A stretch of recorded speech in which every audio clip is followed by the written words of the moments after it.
Now, each of these approaches to myth, myth as science, myth as a type of history, myth and its relationship with ritual, and myth as a form of psychological, spiritual truth, has its proponents.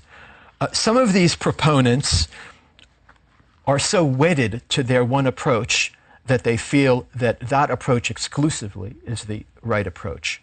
But I'm not going to take that approach here. Rather, I feel that there's value in all of these. So my attitude is that they are not mutually exclusive. And when we examine individual myths, we will take a variety of approaches to their meaning and function.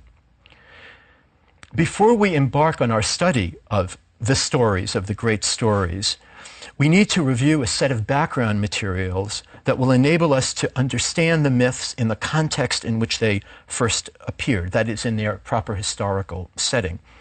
And I don't only mean we need to do that in this lecture, I mean as part of our series, we're going to go through the materials. First, we will survey the history of the ancient Near East, focusing first on Egypt and on Mesopotamia, then on the Canaanites and the Hittites. Then we will move to the history, a short history of archaeology and the decipherment of the documents. How were these myths uncovered, deciphered? When were they translated? And how were they received? This is something I'll be focusing on.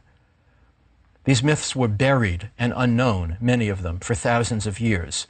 They caused a real cultural shock in Europe and the United States when they were first read by moderns.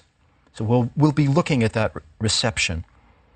Then we will return to the meaning of myth and its function, the four approaches that I just delineated, and against the background of what we've learned in these background lectures, I'll be applying these approaches, myth as science, myth as history, to specific stories, so we can get a sense of the methodology.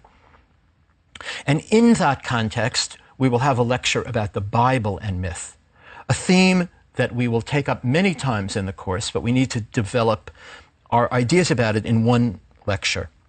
And then in lecture 8, we will begin our recounting and analysis of individual myths. I start with a description of the pantheons, the families of the gods of the various cultures, move to creation narratives, then to epics, and within the epics to the great epic of Gilgamesh, to which I will devote 2 lectures. So that's our plan. Now I would like to say something about the academic study of the ancient Near East. This study has developed and still operates under a number of different rubrics, a number of disciplinary categories, and I'll be combining those categories. There is no one approach to myth, and there is no one approach to the ancient Near East generally. There are a number of disciplines involved in the study of this area and this time. So what are these categories? The first is the study of ancient languages and texts. This used to be grouped under the rubric of philology, a word that's not very much in favor these days. We favor linguistics. Philology in the sense of love of, in its original meaning, of letters and literature. And we will look at the languages and literatures of the Middle East in their different groupings. First, the study of ancient Egypt under Egyptology, focused on the Egyptian hieroglyphic language in its variations. This is a more unified subject, by which I mean that Egypt was a continuous civilization, ancient Egypt, for approximately 3,000 years. For most of that 3,000 years, it used the same language and had the same culture. So Egyptology, like Egypt itself, is a kind of closed culture. It's engaged with Egypt, of course, which is a great subject, a massive subject. It doesn't really have time for other things. Assyriology, which is the study of the cuneiform script and languages of Mesopotamia, is a more diverse subject because Mesopotamia was a more open culture. I don't mean this as a value judgment. I don't mean open as friendly. I mean open in the sense of diverse, open in the sense of open to invasion. So we have a succession of cultures in Mesopotamia. We have the Sumerians, the Akkadians, the Assyrians, the Babylonians, and their successors. These cultures had different languages. For the most part, they had the same script, the cuneiform script. And this script is studied and taught by Assyriologists. The name Assyriologist comes from Assyria, northern Mesopotamia, and the culture that was dominant there. But the name Assyriologist is generalized to the culture, the study of the culture and cultures of Mesopotamia. Still under philology, we have Semitics, the study of the dominant language group of the ancient Near East. This includes Akkadian, the successor language and culture to the Sumerians. It includes the Hebrew of the Bible and later Semitic languages, such as Arabic and Amharic, the language of Ethiopia. So the Semitic language group crosses over into Africa. It's not only in the Middle East. So that's philology or linguistics. Then we move to archaeology, the excavation and identification of ancient sites and the recovery of their artifacts. Now, these artifacts may include inscriptions, or they may not. If inscriptions are found, they need to be read. In the early periods of archaeology in the Near East, these skills were combined. The archaeologist was the decipherer. In later periods, we have some separation, although, of course, you do still find excavators who read their own finds, but very often someone is called in to read the inscription, especially in cases where there are many languages. We'll be studying about the great city of Ugarit on the Mediterranean, and we'll be studying the culture of the Hittites to the north in what is now Turkey. In the ruins of these cities, there are tablets found in many languages, 7 or 8 languages. So no one person can master all this material.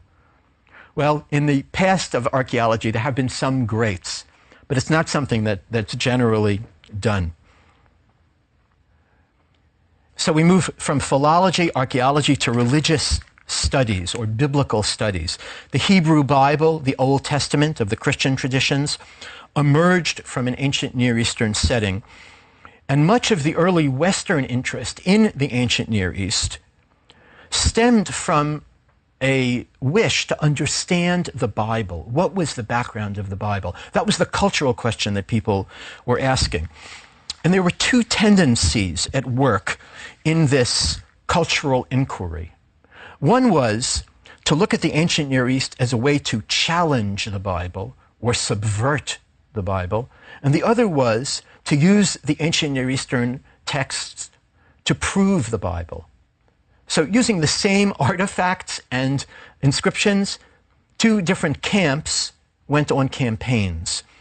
Let me give you some examples of this. In the first excavations in the Middle East, that would be in the mid-19th century, excavation begins in 1847. The tablets of the flood narrative of the Epic of Gilgamesh were uncovered. And these inscriptions were deciphered, translated, and published in England, in Europe, and in the United States. And immediately, people saw affinities between this story and the story of Noah in the Hebrew Bible. Many readers took this tablet, the flood tablet of the Gilgamesh epic, as a challenge to the Bible. Well, if there's a story from the ancient Near East that tells of a flood, and only one family survived the flood, and that family went on to populate the earth, it shows us that there are stories about floods which aren't biblical, and it might tell us that the story in the Bible isn't original. The term original, very important in the 19th century, comes into play a lot in this conversation. So many people said this is a challenge to biblical authority. Perhaps the authors of the Bible borrowed their stories from the Babylonians. And here we need to fit this argument, conversation about the Bible, into the greater war between religion and science waging in the 19th century. A war which is not completely over, of course, as we all know, but it was the main cultural war, the Kulturkampf of the 19th century. If the Noah story wasn't original, perhaps other stories weren't original. And if the Bible wasn't original, then it wasn't authoritative. Then why should we live according to the Bible? A rejoinder from the other camp was, perhaps the flood story derived from the Bible. Here's an idea that had already been operating in 18th century England, and it has to do with the history of the European Enlightenment. Perhaps all stories originally came from the Bible, but they were distorted into mythology. So myth is a distortion of biblical revelation. Now, this theory didn't hold up for long because it was proven scientifically that the ancient Near Eastern material was thousands of years old. Other responses to the challenge came, and we will devote a whole lecture to this battle between religion and science as it's expressed in the conversation about the ancient Near East and the Bible.